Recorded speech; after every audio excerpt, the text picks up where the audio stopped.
Yi Fan attacks Wang Chong. But before the strike can fully land, a mysterious and terrifying power erupts from Wang Chong's forehead.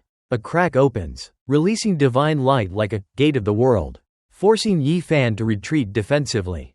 From this gate emerges an ancient golden chariot bearing Wang Tang, the legendary reincarnation of an ancient emperor. Wang Tang appears like a celestial sovereign, radiating overwhelming golden light and protected by the four symbols, true dragons, divine phoenixes, white tigers, and black tortoises, forming an awe-inspiring, heaven-shaking scene. His presence shocks all the saint-child level figures, who recognize him instantly and are filled with fear. Renowned for his unmatched talent and destiny, Wang Tang had already dominated the younger generation of the Northern Plains at 15.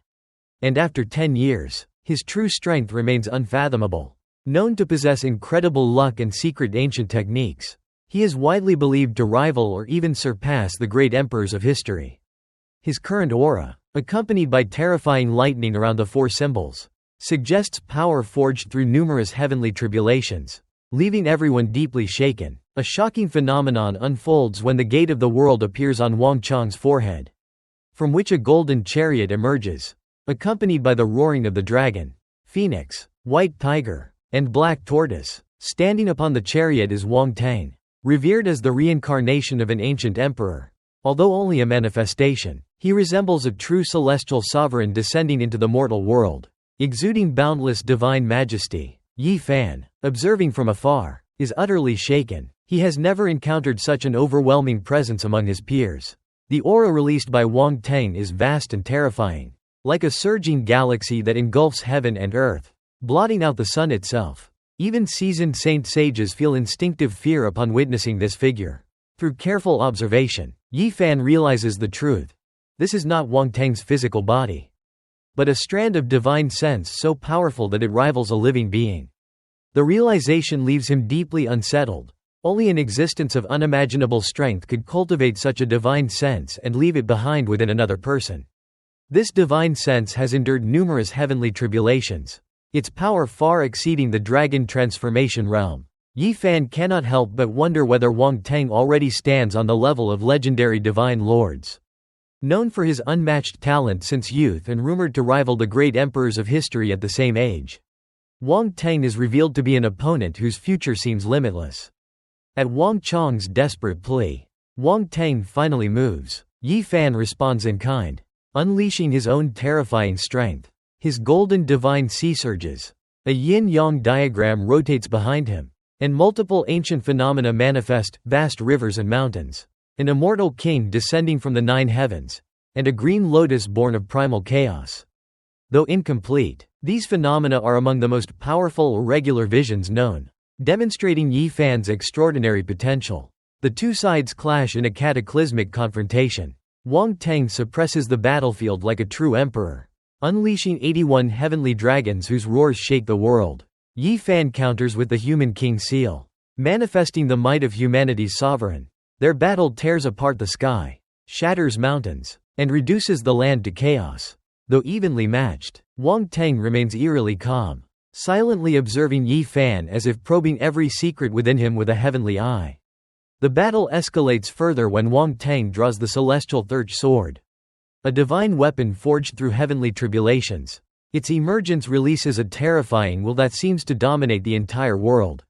Yi Fan, wielding 9 divine weapons, charges forward without hesitation. Their clash reaches apocalyptic levels, with light flooding the battlefield and the void itself collapsing. Yet, in the end, Wang Tang retreats, as only a strand of divine sense. He cannot sustain the battle indefinitely. He escapes with Wang Chong through a spatial rift, leaving Yi Fan standing in stunned contemplation. Though unable to kill his foe, Yi Fan realizes he has just faced an enemy who already surpasses most of the older generation and whose future achievements are beyond measure. Refusing to rest, Yi Fan turns his attention to the remaining saint-level enemies who had come to kill him. Like a god of slaughter, he cuts them down one by one with ruthless precision, scattering the rest in terror. Even when trapped by massive yin-yang formations laid by powerful sects, Yi Fan forces his way through, enduring severe attacks and narrowly escaping the sealed region. News of the battle soon spreads across the Central Plains, causing widespread shock. Yi Fan is hailed, and feared, as a monstrous genius from the Eastern Baron. Someone who dared to confront the reincarnation of an ancient emperor, slaughter multiple saint-level experts, and survive. His name becomes synonymous with fearlessness, signaling that a new and terrifying era has begun. Wang Teng is renowned throughout the 5 regions as the North Emperor, a peerless genius among the younger generation. His reputation is so overwhelming that almost no one dares to challenge or even offend him. In the past, he traveled between the northern plains and the eastern wasteland under the alias Wolf God. Already invincible at the age of 15, after another decade of accumulation, no one knows how terrifying his true strength has become. He is known to possess world-shaking destiny, has obtained the legendary 9 secrets, and may have mastered even more ancient and forbidden techniques. Within the Qixi residence, Wang Teng is treated as an untouchable existence. His place of seclusion is a forbidden area where no other saint children dare to step. Inside his ancient cave abode grow dozens of spirit medicines over 10,000 years old, including a dazzling medicine king once seen in the immortal graveyard. Wang Teng sits motionlessly beside it, radiating an unfathomable aura, like the reincarnation of an ancient emperor. When Wang Teng's younger brother, Wang Chong, is nearly killed and humiliated by Yi Fan, an infamous monster from the eastern wasteland, many are shocked. Wang Chong angrily demands revenge, clinging to Wang Teng and accusing Yi Fan of disrespect and violence. Yet Wang Teng remains calm and detached. Rather than immediately seeking vengeance, he harshly rebukes Wang Chong, warning that his arrogance and lack of restraint will eventually lead to his death. To teach him a lesson, Wang Teng suppresses Wang Chong with supreme divine power and seals him in a stone chamber, forcing him into a year of seclusion. Wang Teng dismisses the idea that Yi Fan's saint physique poses any true threat. In his eyes, special constitutions mean nothing without absolute mastery. Life and death are the only real distinctions. Still, to eliminate potential future trouble, he summons 2 powerful archaic creatures he once subdued in the eastern wasteland and commands them to retrieve Yi Fan's head. Though confident in their strength, Wang Teng insists both go together, believing that even a lion should use its full power to hunt a rabbit. The departure of these 2 terrifying servants, one silver-scaled with 4 arms and a vertical eye, the other golden-winged and radiant, causes a great stir in the Qixi residence. Disciples watch in awe and fear as the 2 beings streak across the sky, further cementing Wang Teng's status as an unrivaled figure of the era. Around the same time, a Dao passage mysteriously carved at the entrance of Qixi residence creates another sensation.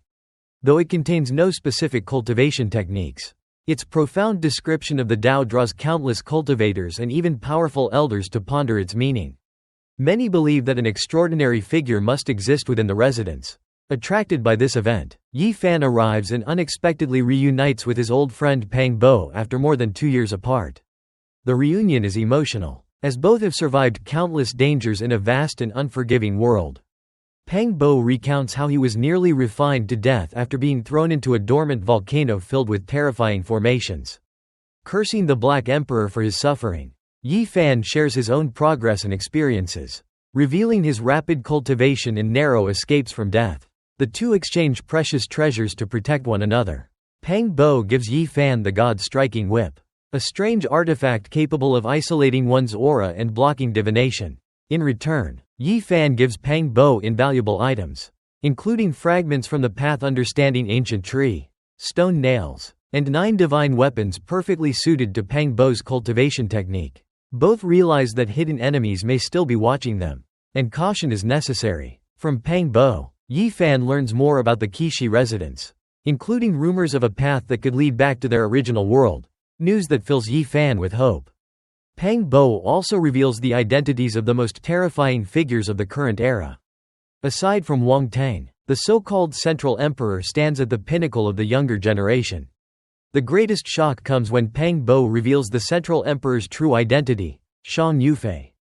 A legendary genius from 9,000 years ago, Shang Yufei had once become emperor level at only 19, only to die tragically at 20 due to heavenly jealousy. Before his death, he sealed himself in an ice coffin in an attempt to resurrect in the future. Through the hidden machinations of the Qixi residence, he has indeed returned, unchanged by time, still in his 20-year-old body. The reason for this resurrection, Pang Bo explains, lies in fate and timing. When Shang Yufei lived, the monster emperor had only recently fallen, making it impossible for him to truly prove his Dao and become a great emperor. He had to avoid that era entirely. This revelation leaves Yi Fan deeply shaken. He realizes that the current world is not only filled with rising talents, but also with ancient monsters who have transcended time itself. The struggle ahead will not merely be between contemporaries, but against legends reborn, making the path of cultivation more dangerous and more awe-inspiring than ever before.